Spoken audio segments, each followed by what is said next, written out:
This is not the Ateneo 8th place bonfire. This is the Quiver podcast. Thank you for listening, everyone. Woo! Woo! Today we'll be talking about the latest ongoing with the Final Four situation. We have the tiebreaker on Wednesday. Talking about a certain Tab Baldwin's comments about a certain player during their closing ceremonies or for the season and other events around LaSalle sports. But most importantly, today we have a special guest, a former Pep Squad Animal Squad member, will be joining us to help us talk about what's happening in preparation of the cheer dance competition happening on Sunday, as well as what's going around the Pep or Animal Squad in recent years and recent days. So thank you for listening to the Quiver podcast, everyone. I'm Kiko, joined today by Brian. Say hi. Hi, everyone. And Vic. Feeling ko si BJ Manalo yung pinapatamaan ni Tab. Posible. It could be Hindi ba him. si Joaquin Manuel? Hindi maka-move on eh. Hindi maka-move on. Hindi pa rin makamove on kay BJ Manalo. Feeling ko lang. Let's go straight to that, guys. Let's touch on that. But thank you everyone for listening to the Quiver podcast. Don't forget to like and subscribe to our YouTube and Spotify channels. As we are in the home stretch before the Final Four and hopefully the finals. First, the elimination round, guys, ended officially, finally, last weekend. Ateneo lost to Adamson, securing their 8th place finish. Adamson securing a tiebreaker against UE on Wednesday. The winner, LaSalle will face during the weekend. Interesting, guys, that Ateneo can't stay out of the news instead of going quietly into the sunset. Tab Baldwin. They need to stay relevant eh. And you know, it's fine. It's never their fault. It's never their fault. So wala silang kasalanan, wala silang mali. Wala silang mali ginagawa. Tuloy-tuloy nyo lang yan. Tab Baldwin during their closing event for the season gave a speech, and we don't know the whole context of the speech, guys. We don't know. It wasn't there, but from what we saw on social media is he was saying that the season didn't go to plan. Like a certain player picked up a bow and arrow. Ewan ko, baka may nag-archery na player, di ba? Hindi nag-practice. Pwede rin naman yun. We don't know. Of course. Nalaro lang. He was referencing He was referencing a player who left LaSalle. Of course, that could be Mason Amos. Unless, like Vic said, it could be BJ Manalo. It could be... Waki Manuel. Baka si Waki Manuel. Di niya kinuha eh. Di niya kinuha si Waki. Kaya nga. May BJ Manalo, diba? UAP Juniors MVP. Naglasal. Oo, di niya kinuha. Naglasal. Oo. Di niya na nakuhain. Good. Brian, what did you make of Tabs? This Ateneo is finishing probably their worst season in UAP in their time in the UAP, 8th place. Do you think this was more of trying to deflect or put away from what happened this season in terms of the results in the UAP men's basketball tournament?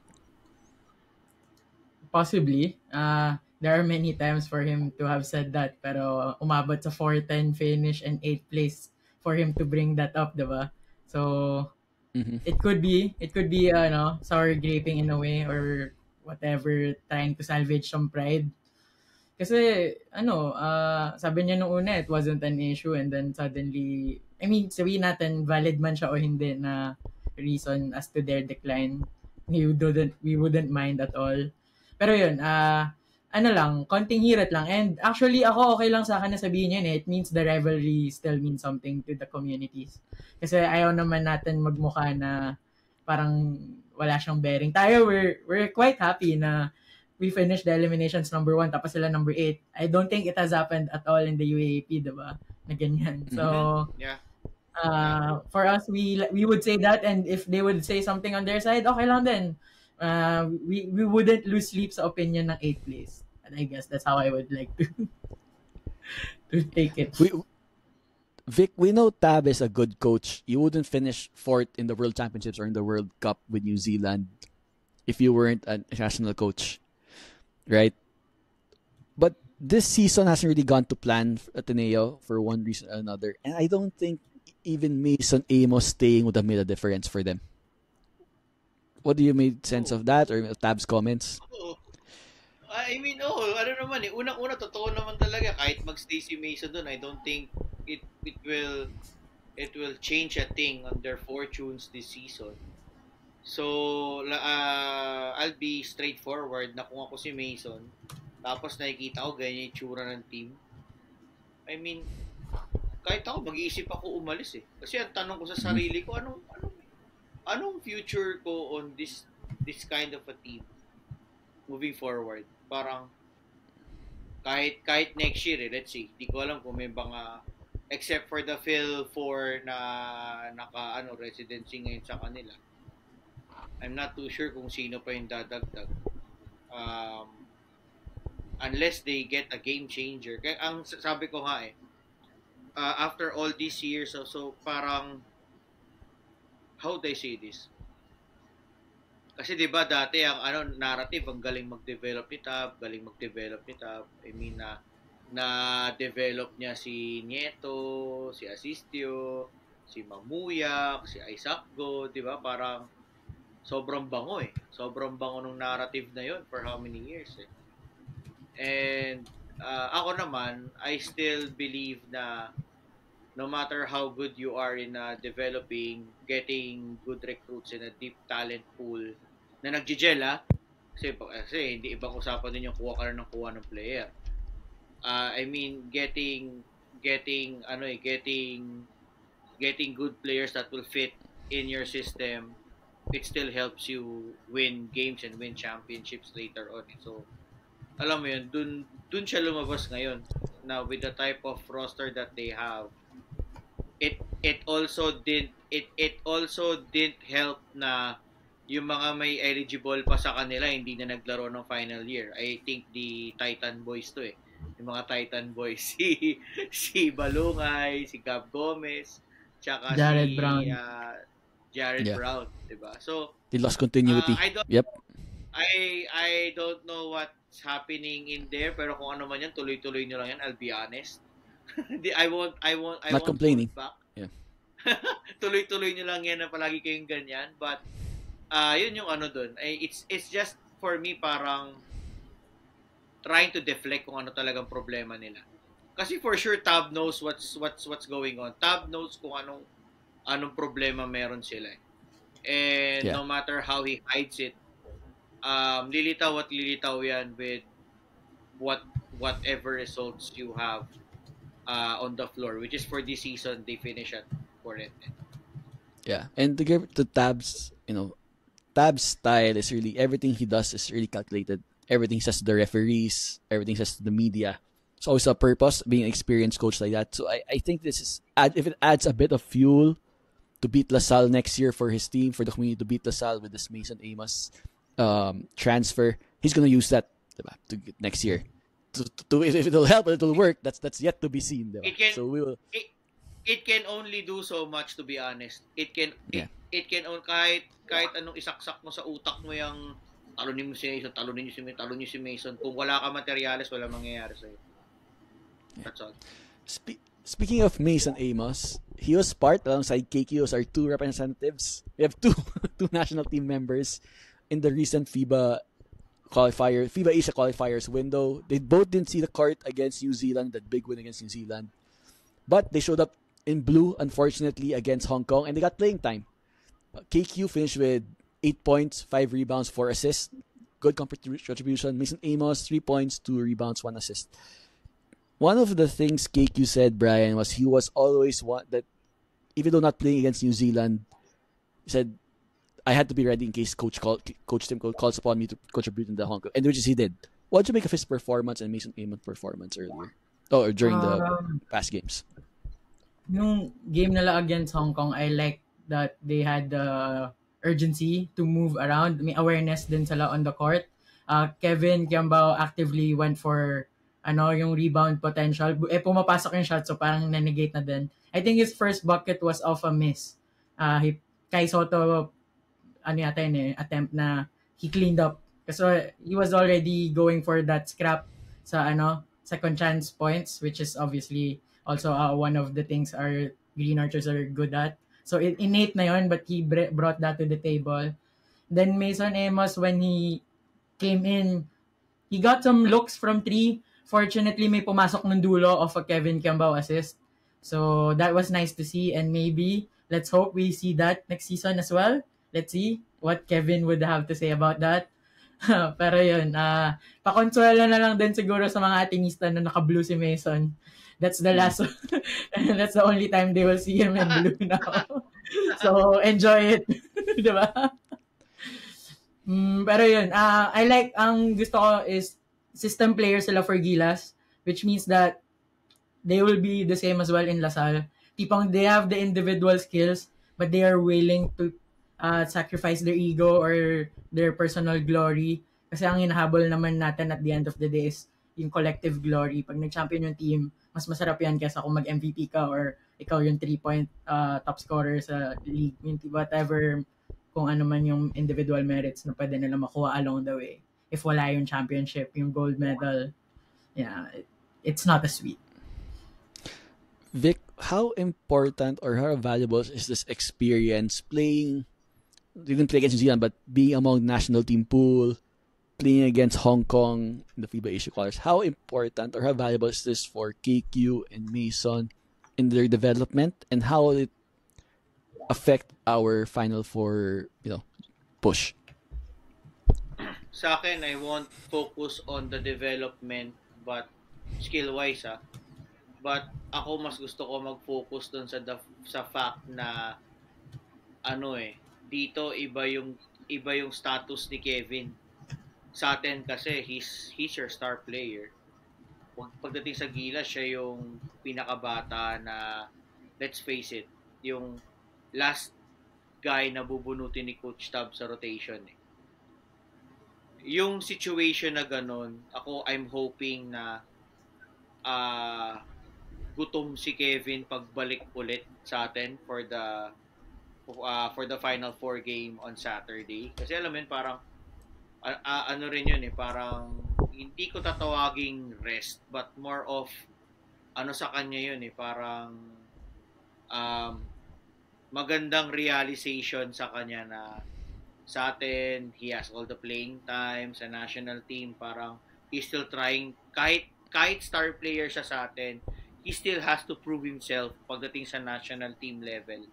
Ang dami ko pang I'm hoping na yung mentality niya, sa dami ko pang kakainin bigas, dami ko pang gagawin. Alam mo yon na lahat nung thoughts na yon, Kevin will be able to channel it into our run for a back-to-back title. So that's how I am looking at it. Siguro kay Mason more on yun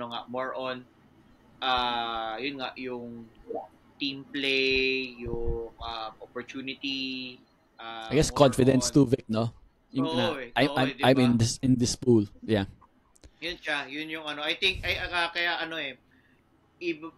para sa akin is magkaiba yung how it will be beneficial for Mason, how it will be beneficial for Kevin. Yeah. And speaking of gearing up towards the Final Four, we finally will have an idea of the Final Four opponent. Adamson plays UE on Wednesday.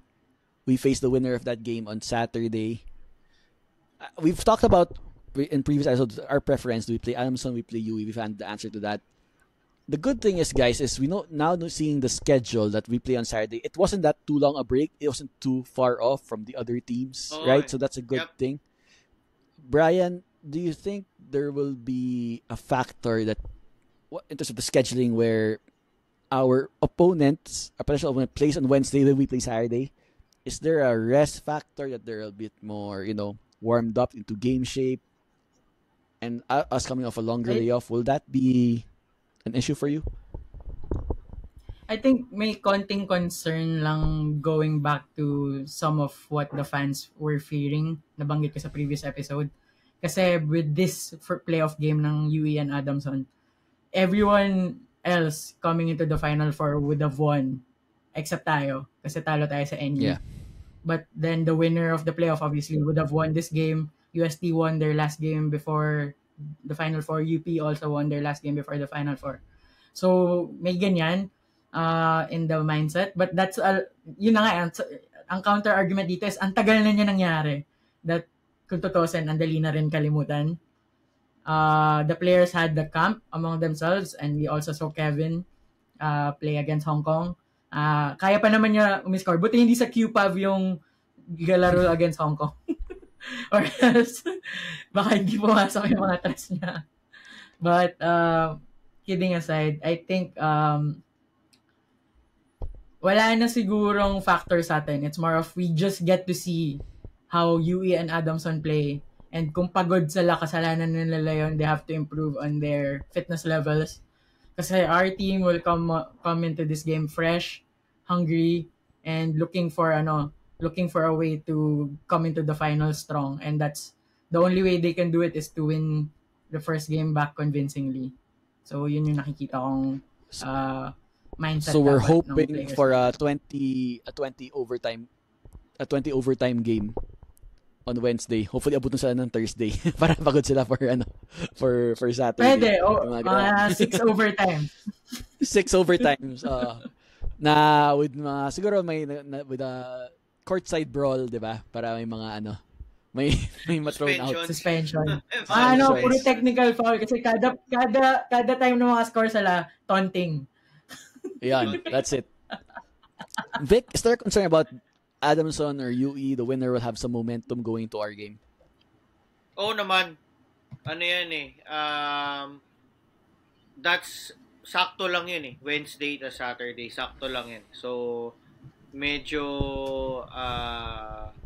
icy na yung first quarter niyan. Medyo hindi naman kapaan, but I will expect some slow starts pagdating ng first quarter on Saturday for us. Kasi iba pa rin yung it's still 2 weeks, no? 2 weeks tayo nagpahinga So, yun. Yung first quarter, yung rust factor, dun yan siya lalabas. But, second quarter onwards, dapat medyo naka-break in na tayo niyan. Or dapat, sige, third quarter. Pero we should be worried enough na if it will come to a point na we're rusty, basta wag lang malayo yung lamang ng kalaban kasi nakakapagod din magkabol So, yun yung doon. I mean, it's nice to have rust, but it's, hindi naman nice, but it's okay to have a little bit of rust kasi hindi mo talaga may iwasan yan, pero hindi ka pwede magpatambak. Yun yung kasi ang mahirap maghabol, nakakapagod din siya. It's really crucial avoiding that second. We have the twice to beat luxury, but losing that first game and going to that do or die game, that's extra pressure on the favored seed. That really changed the whole dynamic of a game. So better to take care of business in that first game. Speaking of finals, guys, in other news, the women's football team officially now, if I'm not mistaken, already in the finals against FEU. So let's see if they get that crown back. The men's team in football hanging on by a thread a bit. Their championship hopes not totally in their hands, but can make the final four. Another team that was in the finals over the weekend, guys, was our Lady Spikers in the Shaky Super League, losing to NU. I know, guys, we weren't really favored in that matchup. What we were looking for is more of signs of progress that come UAP, there's something that we can match up, we can compete against this NU team. Those two even though we took that first set, the other 3 sets weren't close. First game was the same thing. Brian, did you like to see any positive developments from the Shaky Super League from the Lady Spikers? Napanood ko yung first game. So second game, just to say to our viewers and listeners, di ko na siya napanood kasi I was watching the Gilas game. Pero yung first game nakita ko, kasi ang story nito, context was in the earlier stage of the tournament, tinalo ng Lasal yung NU. So NU took it personally in that sense. They really prepared for this Lasal matchup. They knew that for them to win this tournament again, they had to find a way to beat Lasal. And talagang in-exploit nila yung weaknesses ng Lasal nung first 2 sets of that game 1. We almost took the third set, pero parang we just couldn't kill them off nung third set, and then wala. Pagka ganun, it's a game of attrition, 50-50. Whoever makes the less mistakes or whoever is more clinical will win it sa ganong setup. But the first two sets were hands down NU. Na-take advantage. Na-cover nila si Angel kanina properly eh. She was limited. In, I was guessing pati second game, she's not as productive eh. I guess that's the key. Parang sinasabi naman na Angel kanina is a big part of our offense, but she is not limited to, we are not limited to her output. Kasi for example, Shavana Laput, Amy Provido, Baby Jean Sereno, Alia Malaluan, they can contribute pagka nabigyan ng tamang kumpiyansa. So I guess ang positive na lang dito is, hindi pa rin natin alam yung strongest unit on the floor. And we have around 3 months to tweak that. Dami pang pwedeng i-explore na opportunities. And also, not to discredit Coach Noel or Julio, of course, he was calling the shots for throughout the tournament. But siguro iba pa din yung impact sa players if Coach Ramil is there on the bench. And maybe come UAP time, we will see that impact take place. Siyempre, Coach Noel can also control this team nicely. Pero iba pa rin yung gravity ng Coach Ramil eh. Minsan, Coach Ramil doesn't even have to say a word to the players and they will already know what that meant, yung actions niya. So, yung mga ganyang aspect. For NU, we can just say congrats to them. They really like winning this tournament. Apparently, it's their third straight. So, let's just hope that we can pick up one or two things from them. I'm hoping na mas natuto sana tayo sa kanila than sila natuto sa team natin. And we can use that to our advantage. We're also starting to see that there's some questions that need to be answered come UAP time. The setting issue it was problematic for us last season. It may continue to be a question for us this season, and I think if we were going to make a Final Four and be competitive, it might have to go to that. We have other pieces, Angel on the offense. We have blockers who can actually very compete with the top contention league, but it might come down to the setting. How about you, Vic? Did you see any signs of any progress with the Lady Spikers? Tugtungan ko yung topic na kanina. I think ang unang adjustment dyan is, ang medyo glaring is, they're really targeting Angel to receive the volleyball. Kasi mas nakakapagod yun na siya yung magre-receive tapos siya pa rin yung papalo eh. So, ako yun yung unang adjustment na I am expecting to see when we face NU again in the UAAP. Tawag dito, gagawa ng paraan niya ng ating coaching staff as well. Kasi yun yung talaga nun eh. Factor na nakakapagod din na although si Angel nakaka-receive, but syempre, if you're so much of a burden. Main gunner mo, nakakapagod din na siya pa yung magre-receive. Tapos siya pa rin yung mag-kill. Kasi parang iisipin mo pa na kailangan ma-receive ko ng maayos para ma-set ng maayos, and then para mapalo ko pa siya ng maayos. You're thinking so much stuff that's happening.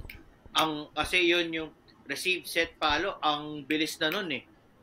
So, ang dami mo nang iniintindi. So, ako yun yung unang-unang hahanapin kong adjustment when we face NU next year sa women's volleyball tournament. Siguro, yun pa rin, same thing. Overall, it's nice to look at the future kung ano yung, kasi may mga senior high nga tayong pinalaro din for this tournament. But, it will come down pa rin sa how factor pa rin talaga kung how our setting will, kumbaga we are as only good as where our setter can take us, whether it be si Jules or si Nicole. And that's a good point, Vic. The Shaky Super League is really a developmental tournament, right? The way set up, you have to rotate your players, everyone has to have playing time. You can even put senior high school students there. And in terms of the bigger scheme of things, we saw progress from the Lady Spikers in this tournament. We saw good development points, so hopefully that bodes well for us come UAP. So, all right, guys, this is a bit of housekeeping for our topics for today. Aside from the Final Four this Saturday, we'll also be previewing. We'll also be recapping CSB back in the finals against Mapua. be talking about that over the next week. Excited for that as well. But after this break, guys, we have a special guest, a former, like we said, Animo squad, Pep squad member for the older folks. Talk about the cheer dance competition, how the squad prepares, and some questions about traditional cheers, how they're taught, or is it evolving during the changing times. That'll be a really great conversation. He'll be hopping on right after our break. But before that, I'd like to thank today's podcast sponsors. First, Blue Fire LPG, the only blue that's right for you for all your cafeteria, business, or canteen needs. Blue Fire LPG. It's actually the one using a Greenwoods branch. Greenwoods branch. So Blue Fire LPG, but Greenwoods branch. And Sabi Skincare. For clearer, younger, more rejuvenated skin, Sabi Skincare. You know, when it comes to the UAP, it's a stress tayong lahat. Have yourself looking your best with Sabi Skincare. Alright, guys. Vic, Bri, after this break, we'll be joined by our special guest. Stay tuned for that. See you in a bit. And we're back on the Quiver Podcast. Hello again, everyone. Thanks again for listening. Don't forget to like and subscribe to our YouTube and Spotify channels. As you all know, on December 1st, Sunday at the Memory at 2 p.m., it'll be another year of the cheer dance competition. And to help us talk about it, we have a very, very special guest joining us today, a former Animo squad member. Up to you if you want to mention your batch later, which one. But we have with us Adrian Ramirez. Adrian, thank you for joining us. Thank you for raising our Pogi quotient by joining us today. Salamat. Thank you for having me. Regarding sa batch, wala na tayong magagawa doon. Kailangan natin sabihin. Batch 2008, part of the DLSU Pep Squad, or also known as the DLSU Animo Squad. And Adrian, would you tell our viewers and listeners a bit about yourself, your time in Green Hills, your green blood ka, from Pep Squad ka from Green Hills, grade school, high school, all the way to DLSU in college. Tell us a bit about yourself. Sige, so I guess I'm one of those na masasabi natin na green-blooded kasi from kinder 1 until college, Lasal. Tapos muntik pa ako mag-masters pero buti hindi ko na tinuloy yun. Super loyalty award ka na dyan. Super loyalty award ka na. Tama na. So, been part of the Pep Squad. Pep Squad pa kasi siya sa LSGH. Yeah. Started actually I think I'm the first ever na nag-graduate na dito, grade school, high school, and college Pep Squad. Oh. So, feeling ko ako kasi nagsimula lang yung Pep Squad doon. Grade school Pep Squad sa LSGH, grade 6 ako doon eh. So, naisipan ko siyang sumali kasi back in 2004, 2005, yung basta yung panahon ng forfeit natin sa UAAP, nanonood na kami ng dad ko ng games. Sabi, nakikita ko yung drums, parang iba yung tunog niya, tapos napapanood ko nga yung trads. And when the opportunity came, na nakita ko sa poster sa LSGH na merong tryouts, yun, sumali ako. And then, tuloy-tuloy na, high school, and then college. College naman, since sa CDC tayo, so I'll be talking more about that. Part ako ng cheering on my second year until I graduated. Part ng cheer dance competition. Forced lahat ng members ng team nun sa Pep Squad pa nun. Basta member ka ng squad, magti-training ka para kung okay ka, magiging malaline up ka sa cheer dance competition. Ganun ang medyo sistema niya. So, I guess as a squad member, dami naming ginagawa, very busy noong time na yun. Ang main essence kasi talaga ng Pep Squad or ng Animo Squad is to give life to the games. Yun ang pinaka job ng Pep Squad member. And then, compete CDC. Lahat ng games, kahit ano, minsan nga kalokohan pati chess pinapapunta kami. Dapat lang. Oo nga, napuntahan nyo. pero bawal pag natapos Bawal na. maingay. Bawal maingay. Doon lang pwede. Bawal maingay buhay ito. Para ano yun ruleta kung sino ba assign. So pag di ka trip ng captain, doon ka sa chess. So kaya doon ka sa Medyo man defense sa chess or hindi man. Pero lahat talaga ng games pinupuntahan. So yun yung pinaka-essence. And then of course, training for CDC. Yeah. Which is December 1. Yeah. Yeah. Adrian, and that's what we want to show our viewers, tell our viewers today, is really people don't see the hard work that the Pep or the An Squad does behind the scenes, right? Going to all these games, preparing for competitions like the cheer dance competition. Adrian, during your time, you're part of that group who finished second place. So which is really a big historical milestone for LaSalle. What should you tell us about that time? That time that you guys would get second place, what it meant, because we were really underdogs. People didn't expect LaSalle to podium. Tell us about that experience. Yeah, when I came in 2008, hindi maganda ang reputation ng squad. Some viewers may recall or some may not. Nagkaroon ng konting blunder in one of those competitions, yung nabaliktad yung letter. So, yung Valsal. I remember that. Oh. Yeah. And it's actually, feel bad for the team there kasi syempre they worked so hard. And nagkaroon lang ng minor mistake. It was a mistake. And it was used against the whole team. So coming in, I think 2006 yata yun, 2007. So anyway, when it came in 2008, parang iba ang tingin sa amin. Hindi kayo magaling, ganyan, or bobo kayo mag-spelling, ganyan yung sinasabi. So, si Ama nga, ginamit pa ni Ama yan Diba? So, buti lang, hindi pa usong meme dati. Hindi, immortalize yun. Hindi pa masyado uso. Coming in nun, during that 2008, they decided to do something different. 2008, Pep Squad pa yung pangalan. And then somewhere, they changed it to Animo.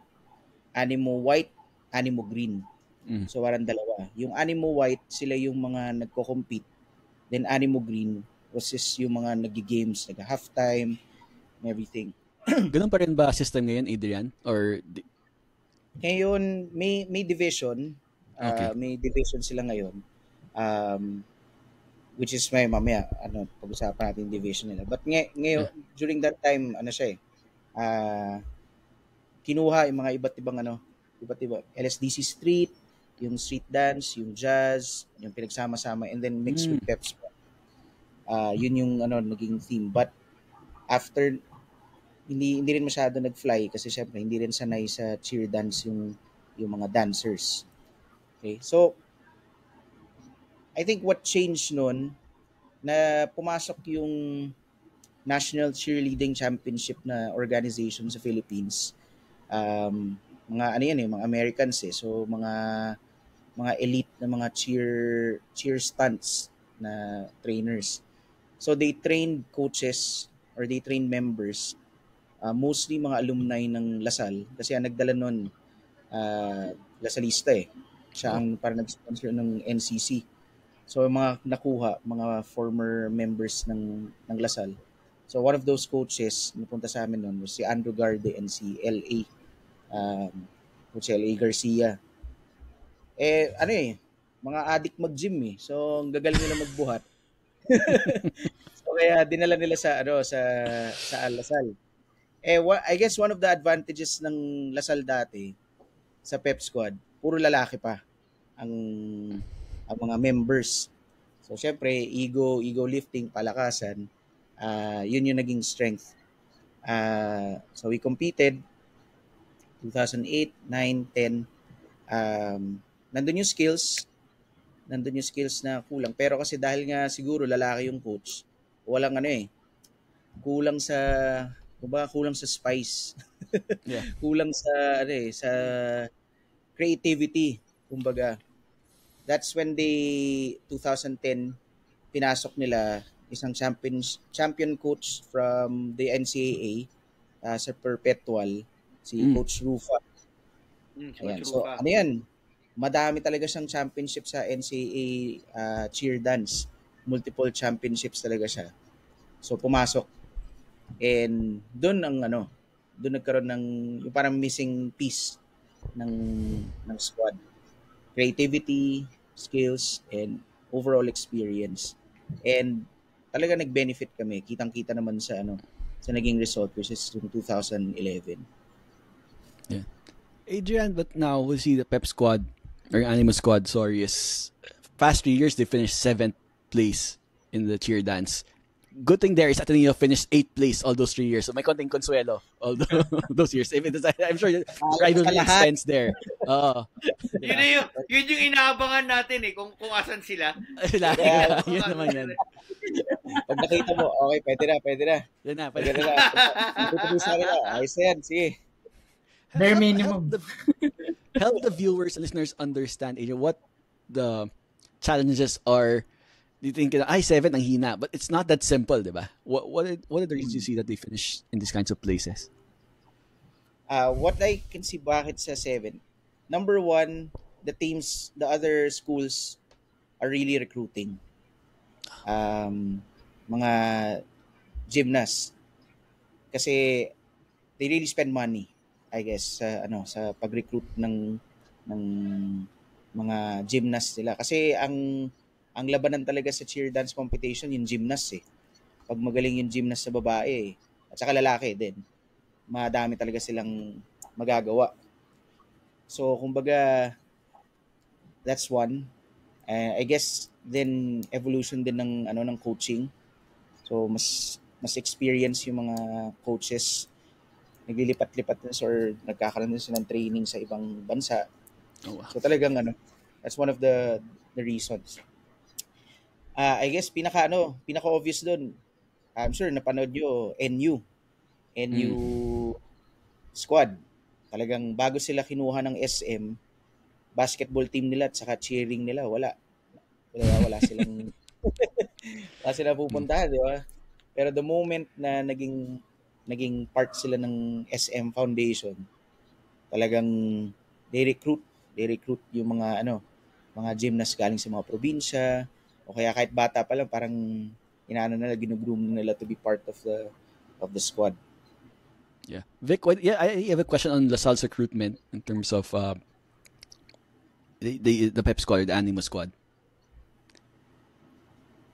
I think di ko alam kung di ko alam, Kicks, if we can call it recruitment or paano ba, Adrian, ng kasi parang sa atin, since wala tayong scholarship, correct me if I'm wrong, parang wala tayong scholarship for the Pep squad or the Animus squad. Sorry, masanay ako sa Pep squad being being yung pinakamatanda dito. sanay ako sa tsaka abutan ko pa yung drums sinahawakan. Wala pang stand. At tas upper box pa. Wala upper box B pa. Tapos naka yung drums nung si Araneta hindi nakapatong. Tapos double skin yun. Pag napagod, iikot nila yung kabila naman yung papaluin nila. Ganun siya dati. Tapos sa naman, pag ang game sa Rizal or sa Cuneta, nakatali yung mga drums, nakatali sa chicken wire. Kasi yung sa screen, nakatali doon. Tapos, what I like the most back then compared to now, dati, nung wala pang rulang UAAP, pwede mo i-spell yung buong school Pwede mo i-spell yung buong school De La Salle University pa yun, bro. Pag nagdala ka ng bass drums, kumpleto. For example, si UST, University of Santo Tomas, buong siya, di ba? Kawawa lang nun, Vic, yung NU dati, NU lang talaga Yun lang yung budget nila. NU lang sila dati. Hanggang doon lang. Hindi sila makabuo ng national dati. NU lang talaga. Kicks pero biro, talagang ganyan sila dati. If kung maabutan mo sila, like for example ako noong 90s, minsan may isang game na isa lang ang bass drum talaga nila. Literal. So that's logo really lang how logo. Far I think so, or letter N kung tama pagkakaalala ko.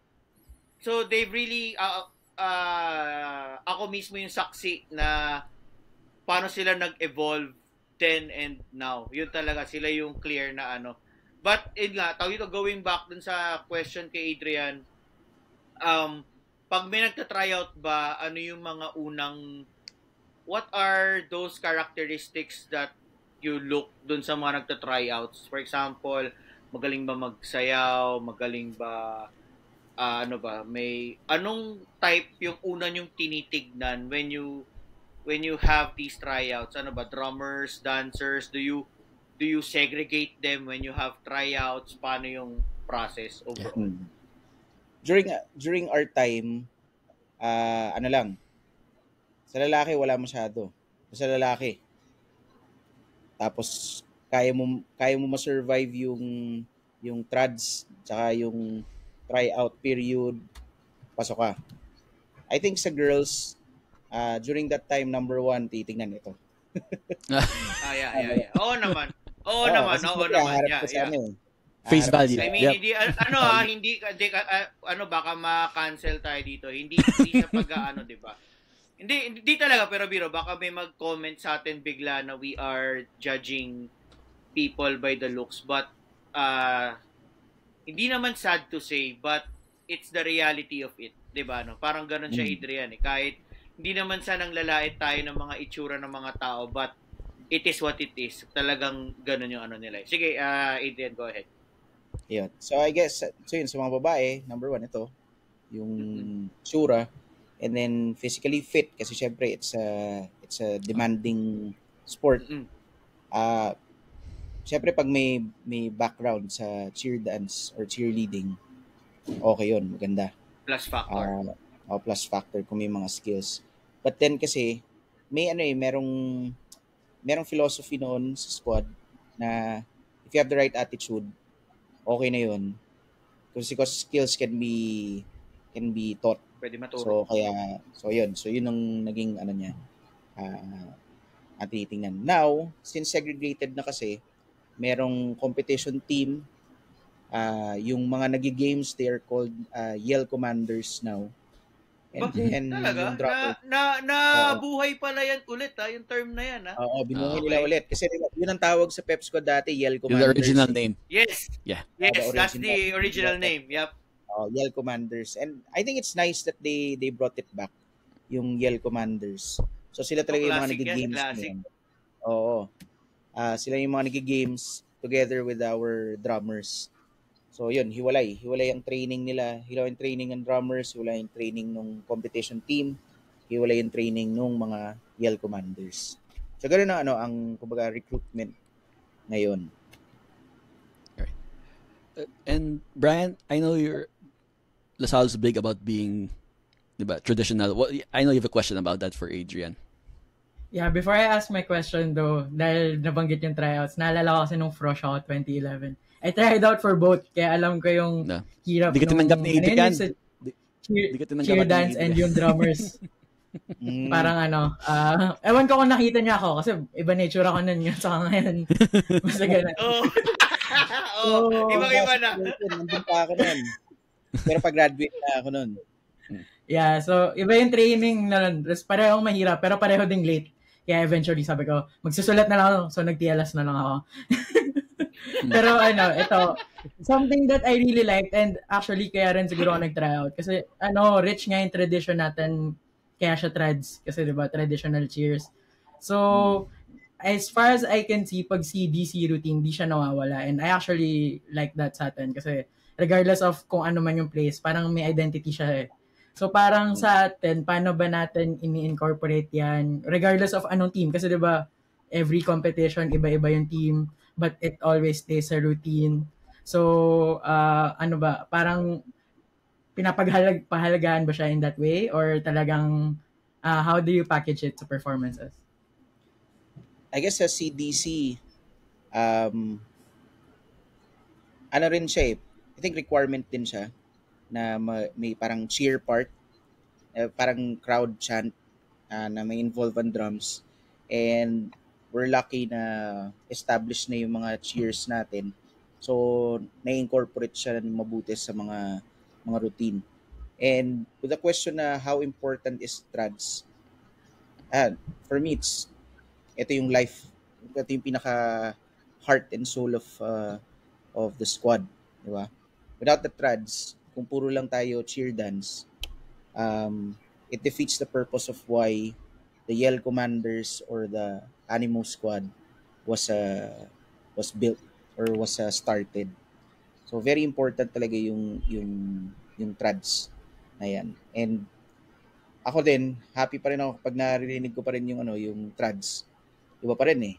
Just so recently nung last game against UP, nagkaroon ng alumni halftime performance.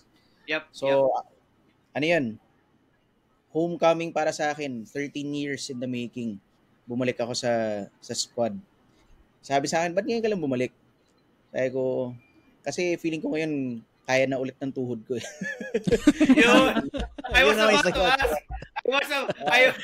about to ask kung how was it after the performance. Hirap niya. Naalala ko dati.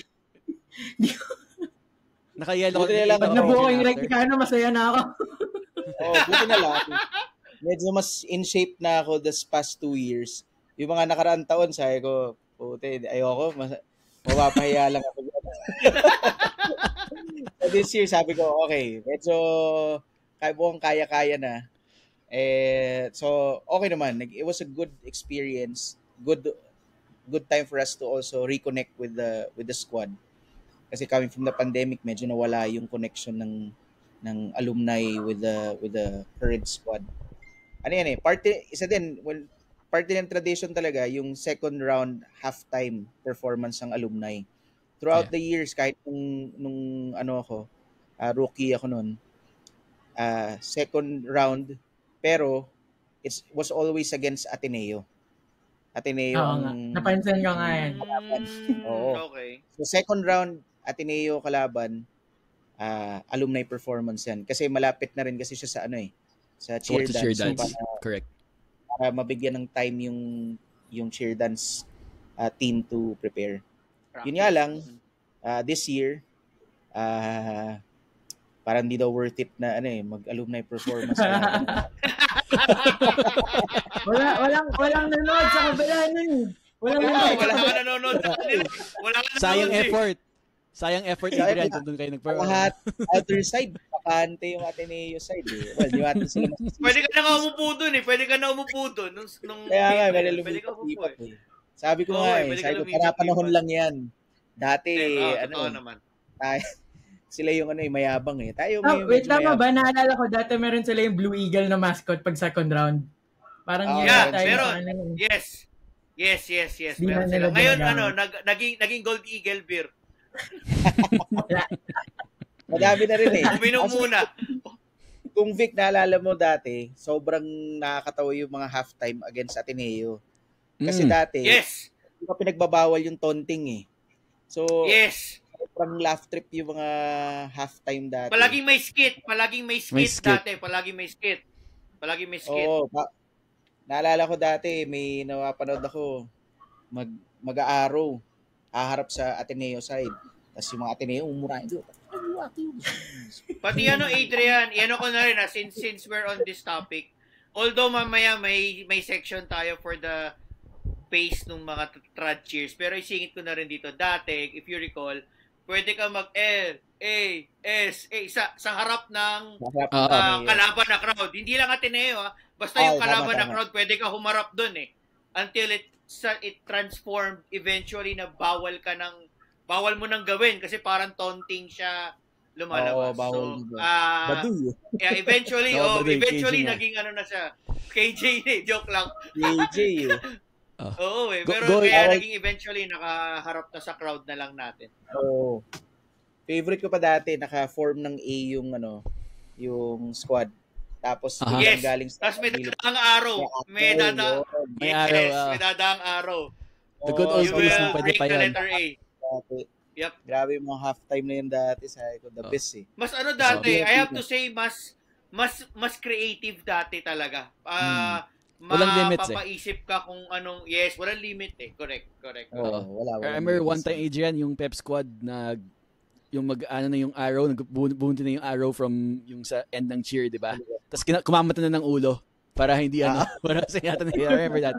Those are good times. Good times. Ganun, no? Ilang beses meron pa dati yung mga naka-jacket, tapos aalisin yung jacket. Parang ganyan.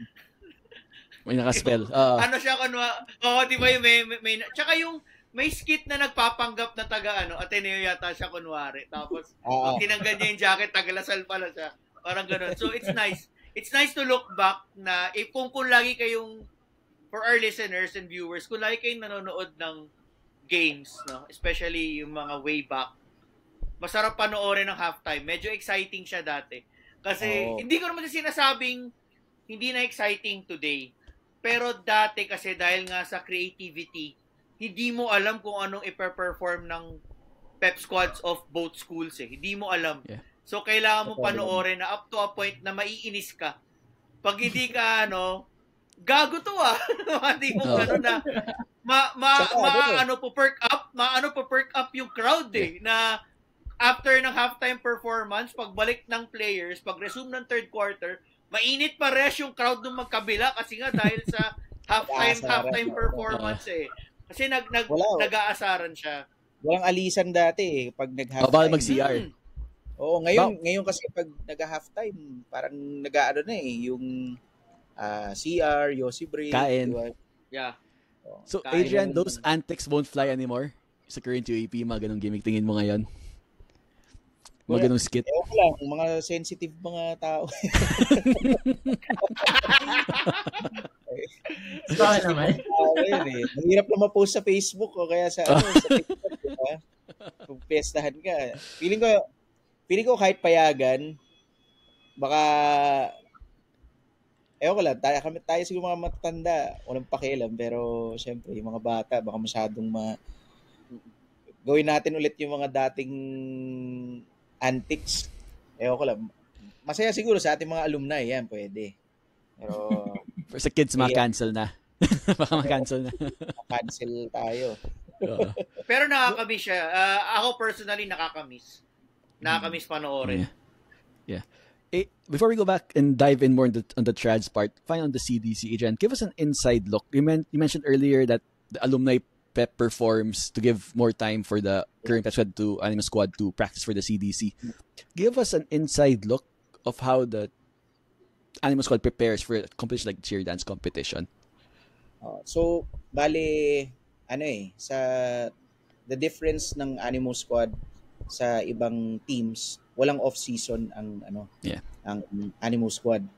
Kasi usually there are two major competitions, cheer dance, CDC, UAAP CDC, and yung NCC, yung National Cheerleading Championship. So ito naman yung parang buong Pilipinas naman siya. Masikat lang talaga yung yung UAAP. But both ang difference sila, I guess CDC is more on dati more on show siya. Yung NCC is more on skill.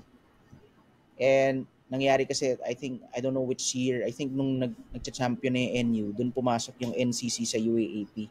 So naging show and skills na siya. So all of a sudden competition got a lot tighter. So yung preparation niya, siguro sa training lang. The students train from 6 p.m. to 10 p.m. every day. Iba-iba. Weightlifting, cardio, tapos yung actual na skill na gagawin, which is gymnastics, kunwari. Tapos meron din mga special dedicated days na nagpupunta sa dati nun pinupuntahan namin sa May Rizal, yung kung saan nagtitrain si Carlos Yulo. Yung gymnastics complex nila. Yeah. So, Friday morning, kasi di ba wala pang pasok tayo nun ng Monday to Thursday lang pasok natin dati. Friday, ano kami, gymnastics training sa umaga, 3 hours, and then sa gabi, ganun ulit, 6 to Wow. 10 p.m. So very very tedious and madami yung oras na ginagawa for training. Siya yung madami ka kasing skills na kailangan. Number 1, kailangan mo ng lifting skills. So, yung mga nagbubuhat. Ayan. And then, kailangan mo din ng gymnastics skills. Kailangan mo rin ng dancing skills. Diba? So, imagine mo kami dati, puro boys. Pagsasayawin yung mga hindi marunong sumayaw, wala, kailangan pipilitin. So, kukuha ng mga guests na magte-train. Like, we had yung jazz coach dati, Sir Peter. And then yung LSDC Street for hip-hop, mga ganyan. So may mga cross-training kami with other squads just to help prepare for the cheer dance. And then,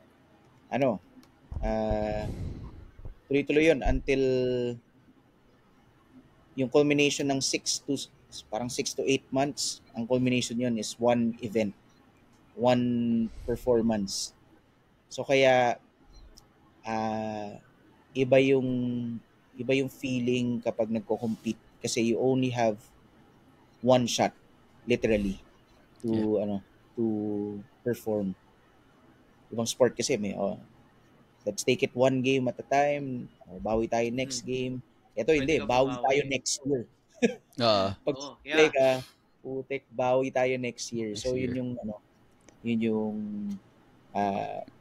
difference. So talaga yung oras nagte-train. At the same time din, estudyante ka din eh. Although ako hindi ako nag-aaral masyado nun. Enjoy lang ako nun. Ano tayo? Kaya tayo CLA, di ba? Para chill lang tayo. Ako, CLA ako. Kawawa yung mga engineering. Ayan, civic. Kawawa yung mga engineering na members ng squad natin. Kawawa ka nun. Kawawa talaga sila. Tapos, very strict din dati sa amin, sa attendance. So, kahit engineering ka, kahit College of Business ka, wala. Talagang you abide by the same rules, same standard. So, tuloy lang. Kahit di ako nag-aaral, pumapasa naman ako eh. So, yun importante. Yun importante. Yun, sa lista yan. Maka-dean's list ka kahit isang beses, 2 beses sa buhay mo. Madiskarte. Partida, hindi ka yan. Then, Adrian, my question, diba, it's 1 year training for a 3-minute performance. But it really means, it really weighs a lot. But in the CDC, you have a theme, you have a routine. And when does that start coming together? Is it a few months before the competition? Who does the choreography? How does that whole process play out? It really depends on the coach. Kung sino man yung coach for that year, talagang sa kanila talaga nanggagaling yung concept. During our time when we had the podium finish kay Coach Rufa, a month or 2 months before, buo na niya yung routine niya. So it's just a matter of training for that certain portion. Kunyari, sa may pyramid portion, yung maraming elements. So, ayusin niya yun. Check niya muna eh. Maganda yung sistema niya nun eh. Check niya muna yung current skill ng squad. Pag hindi kaya, hindi niya pipilitin. So, move on to the next. O, papadaliin niya para tuloy-tuloy. So, parang easy yung performance. So, yun yung isa sa mga maganda nakita ko sa kanya. So, buo na siya. 1 month before, tapos na yung routine. Nag-run na lang kami ng routine. Fine-tuning yung mga different areas. And then, meron kaming tinatawag na viewing. So, ini-invite yung mga Lasallian communities, yung mga students, sila Brother Bernie, mga OST, lahat to see. Parang pinaka-technical dress rehearsal namin before we show it sa Araneta. So maganda talaga yung sistema nun. Kaya I guess yun, maging maganda naman yung exit ko sa squad. Yung technical rehearsal ba yun, Adrian? Example, perform kayo. Kung di ba na perfect, isa pang ulit yon or bahala na the next day? May time na ganun, oo. Para yung technical dress rehearsal, para tatlo eh. Una, feel mo lang yung routine, wala muna kayong ginagawa, just yung blockings, ganyan. And then yung second, ayun na, talagang, kunwari, it's the actual performance. And then, yung last, after siguro 1 hour, fine-tuning lang ulit yung mga gagawin. Right. Okay. Now, moving away from the cheer dance for a bit, Adrian, a lot of alumni have been sending us questions about more of the traditional side of the cheering. Okay. Brian can... first, I think we go to Vic. Vic, you had a question earlier about the drum beats, how the change of pace during your time. Why don't you go ahead and ask it? I think kung si Adrian nakakanood nung early, mga late 90s siguro. Well, ang ano kasi noon, napansin ko, biggest change from then and now, yung pace ng cheers. Kasi ngayon, yung LASA, LLE, may point na, sabi ko sa sarili ko, ang bagal ngayon, parang ang bagal niya compared to dati na ang bilis LASALLE. Ano siya, parang dati ang bilis, ngayon ang bagal. So parang I don't know, was it di ko alam paano nag-arrive on the decision of changing the pace of the drum beats. Parang mag-adjust tayo, let's try, ano ba yan, parang, sige, try natin adjust, medyo bagalan natin yung pace ng cheers. Paano baka may idea ka, Adrian, or insights, paano nag-evolve to ganun? Kasi ako yun yung naging noticeable change for me then and now. As compared yung sa game na to, yung live game experience is concerned, parang sabi ko, bakit naging mabagal siya compared dati? Yeah. Siguro, as years went by, ini-incorporate na kasi yung cheerleading sa halftime performances. So, kung kunyari, yung mga ginagawa mga tosses, yung binabato yung girls, pag masyadong bilis yung counting, parang hindi makahabol. So, I guess medyo konti sa ganun. May factor siya, okay. And then siguro, nag-carry on na siya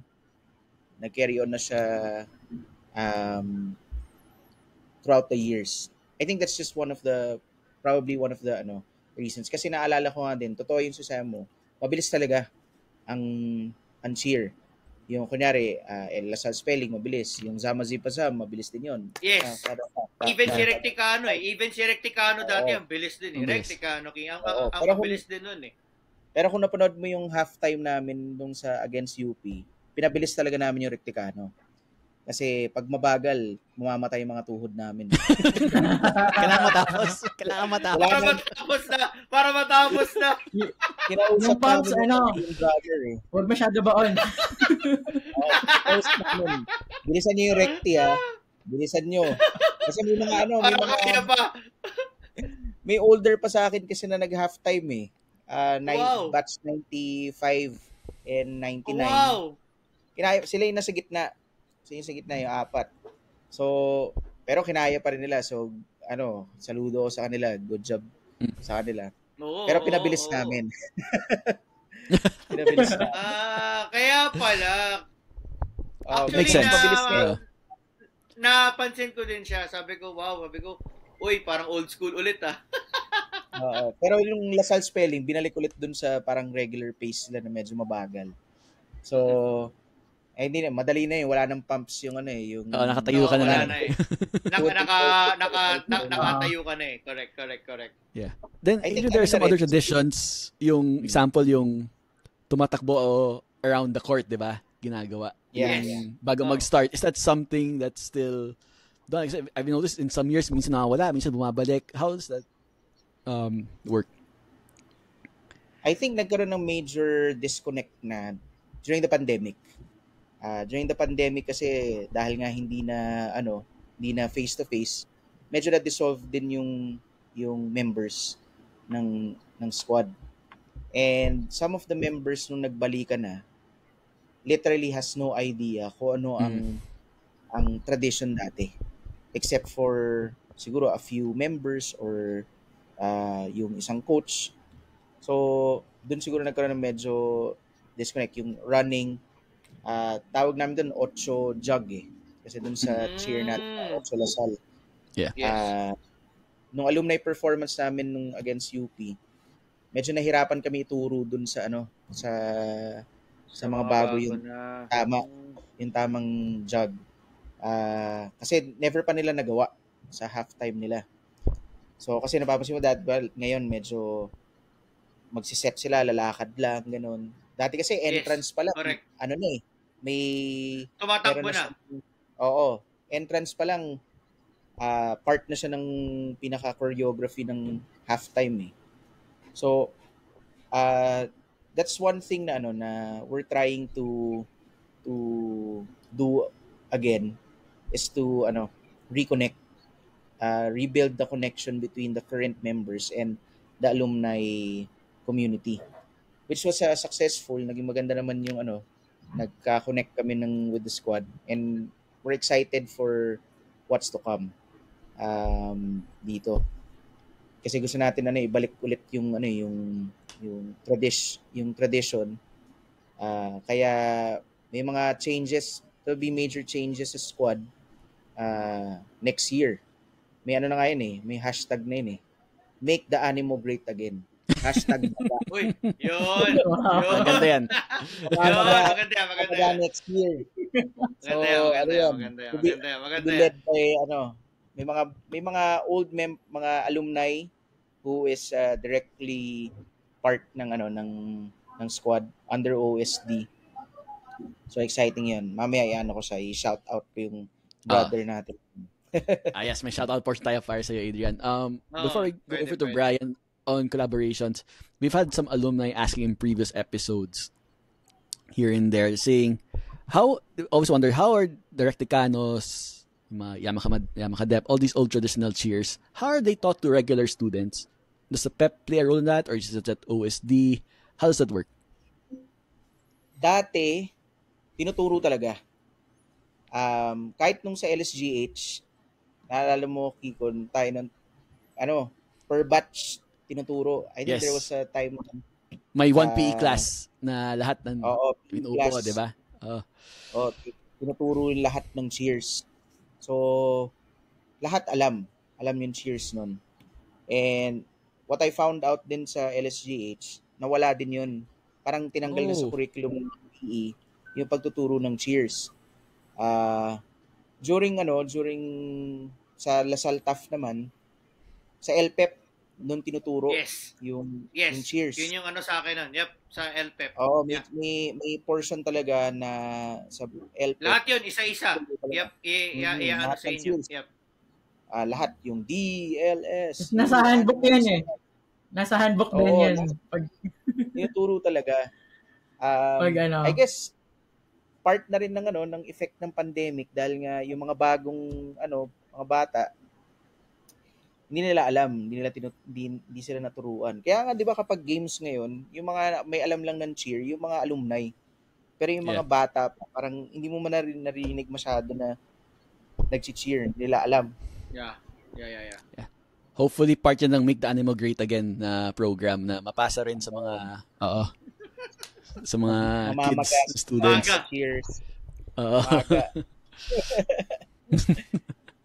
Alright, Brian. Ibang baga to, hindi yung player ng UE Hindi yung player ng UE. Hindi yan. I have some questions on collaborations and some audience questions for Adrian. Go ahead. Yung sa collaboration lang, naalala ko before may halftime ako napanood na Lasal and UST performing the trads together. Parang hindi naman hindi nyo chini-cheer yung cheer nila, di rin nila chini-cheer yung cheer natin exactly, pero performing at the same time, tapos shared yung venue.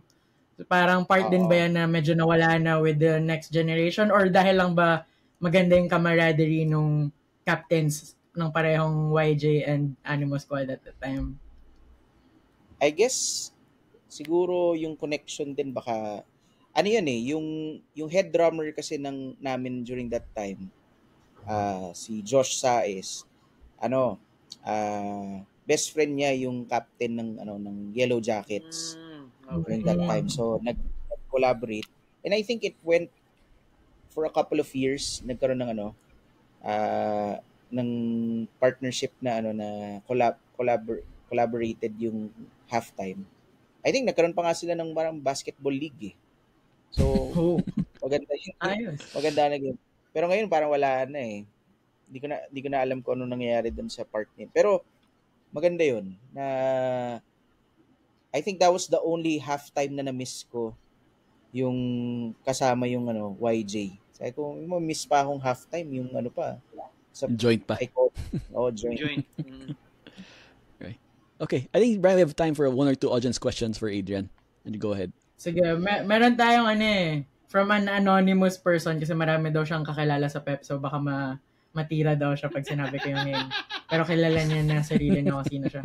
So parang ang tanong lang niya sa akin, itago na lang natin sa tag na number 1 fan ni Luka. Okay. Number So, 1. Alright, go ahead. Ang tanong niya is, what is kilala the ko yan, purpose of kilala ko. Hell Week? What is the purpose of... So ang tanong lang niya ay, what's the purpose of Hell Week and how did it help you after your Animo Squad stint? So Hell Week, I guess to give a little background sa sa ating audience. Hell Week is well, parang hell talaga siya for for us kasi yung mga tryouts or those who are trying to be part of the squad, yun yung parang final na test para sa kanila. So ano yun magko-costume ka. Parang yung basketball team natin, 'di ba, sa pep rally, naka-costume yung mga basketball team. So same din, pero ito isang buong linggo na nagagawin. And then meron kang paper, listahan ng mga key people sa Lasal.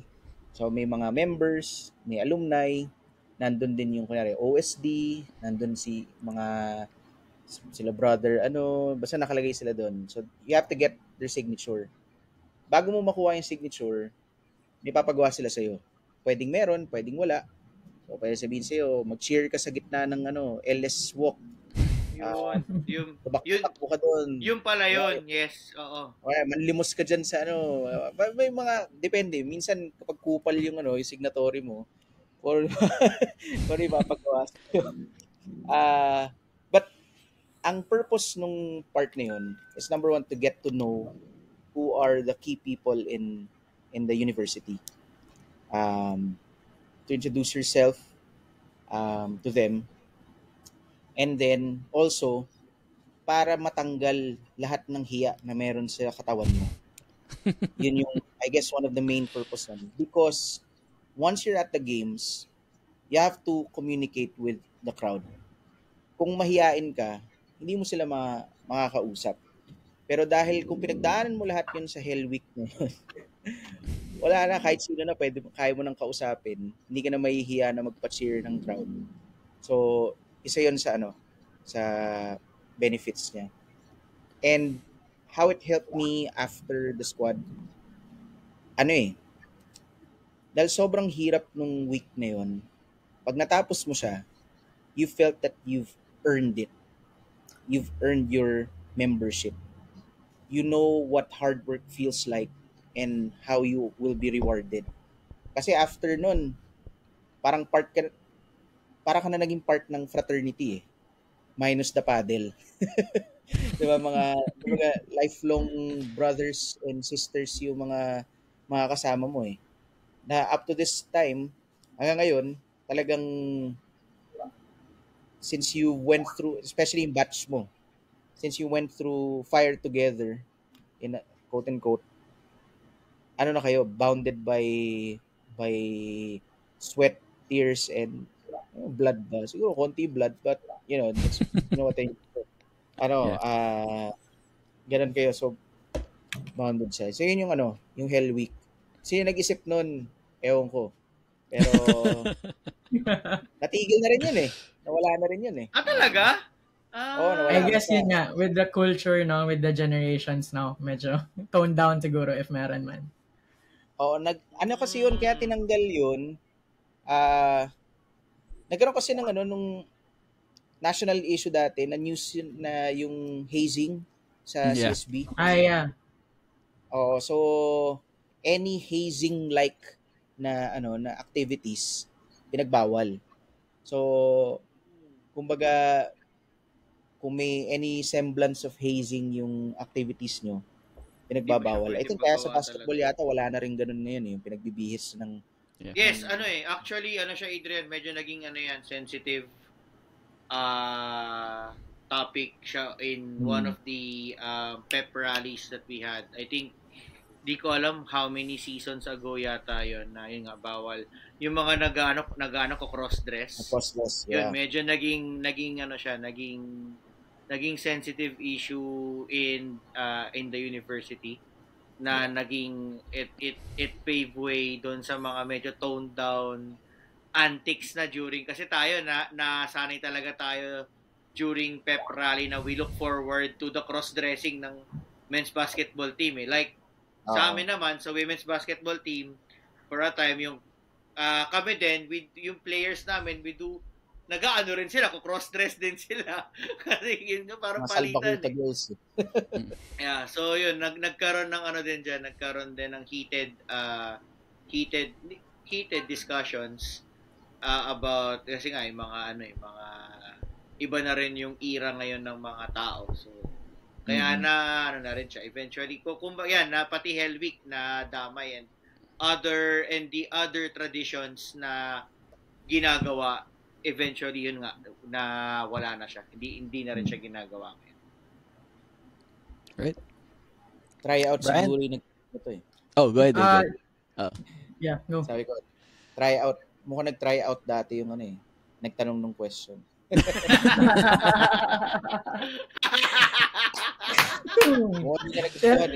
Pwede actually.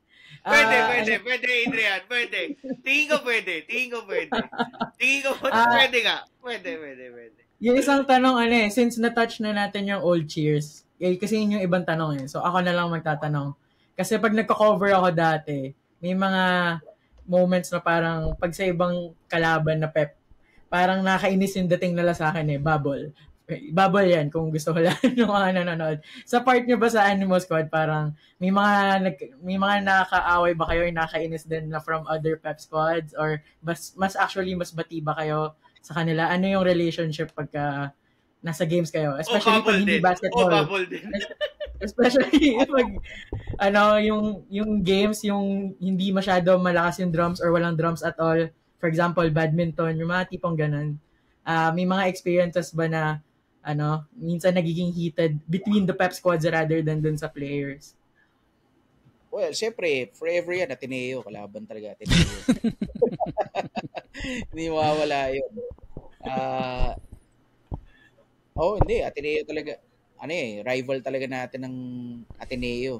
Kahit kailan. So, kahit pep squad, rival, minsan, palakasan ng drums. Although, minsan may show of respect din. Minsan lang. During the game, talagang lalakasan namin yung palo, tapos kasan nila, tapos gano'n ang labanan. But then, end ng game, ipi-play nila yung natin, cheer natin. Cheer. Kunyari, Ocho Lasal, tapos yung kami naman yung Go Ateneo nila. So, may mga ganun naman din. I think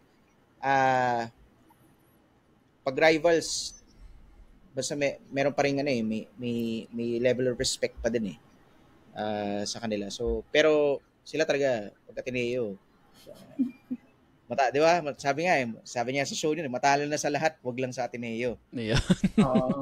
Eighth place forever. So, minsan nga di ba, of course, mas tumaas yung ranking ng squad. Pero minsan, syempre, tayo lang nag-uusap. Basta wag lang tayo matalo sa Ateneo. Yun naman yun eh. Oo. Yun eh.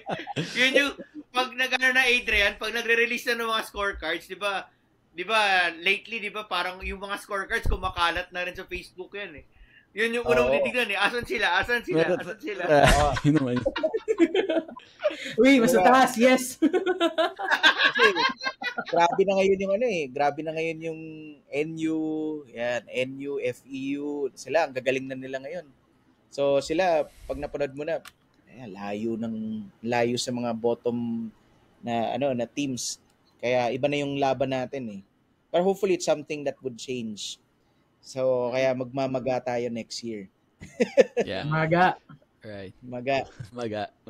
Before we go to the Diretsuhan hot take of the Adrian, quick question. We've talked about this show. We've talked about this in the show before. Yung beat Ateneo Animo Lasal cheer, malas ba siya or hindi?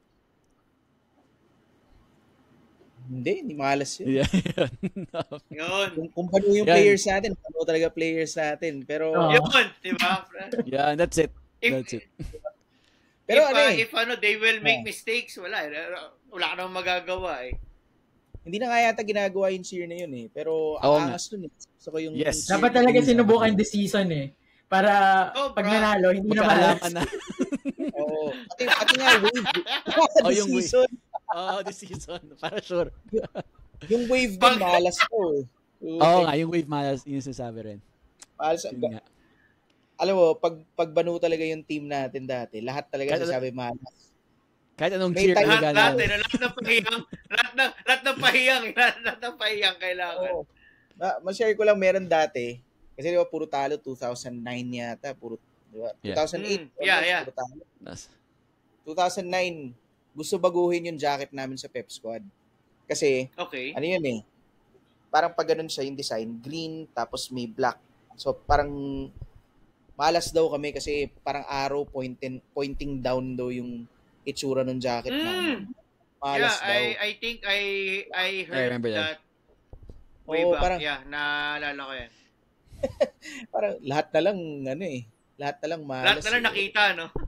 Oo. So, pero ano yan? Sayang pala, dapat pala na natin, yung beat Ateneo, Animo Lasal. Habang may question tayo, habang medyo kampante tayo this year. Pwede wala subukan next year, baka natin. Tingin ko mukhang pwede pa next year. Tingin ko pwede pa next year. Pwede pa next year yan.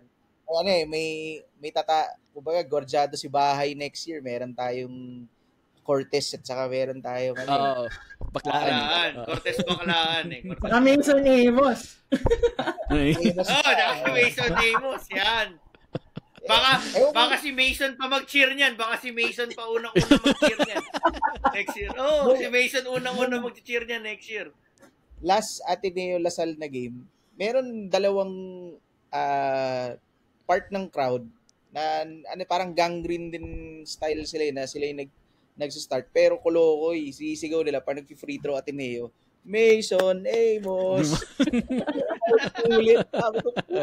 Si Mason nga natatawa na si Mason sa upuan niya eh. Ang kulit eh. Kaya pang troll sa Ateneo eh. Kaya yun.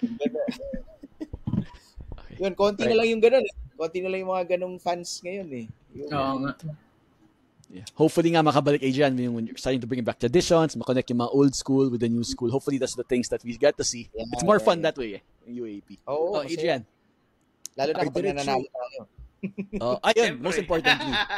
Sulitin natin, di ba? We'll never know.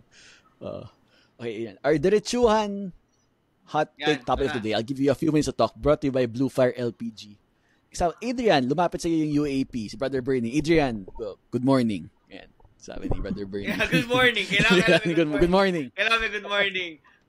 They will ask you as a former Animo Squad member, should the cheer dance competition be part of the general championship standings? Should it take general championship points, yung podium and place finishes done? What will be your response? What will be your case for it? Yes or no? First answer would be yes, definitely. Even in other countries, recognized na as a sport ang cheer dance. So, kung it's very physical very physical din ang cheer dance. And they're actually they're really athletes na rin. So since it's an athletic endeavor, dapat kasama rin sila sa general championship. In my case for that, kung yung ibang sport nga, for example, Esports. Esport. Sorry.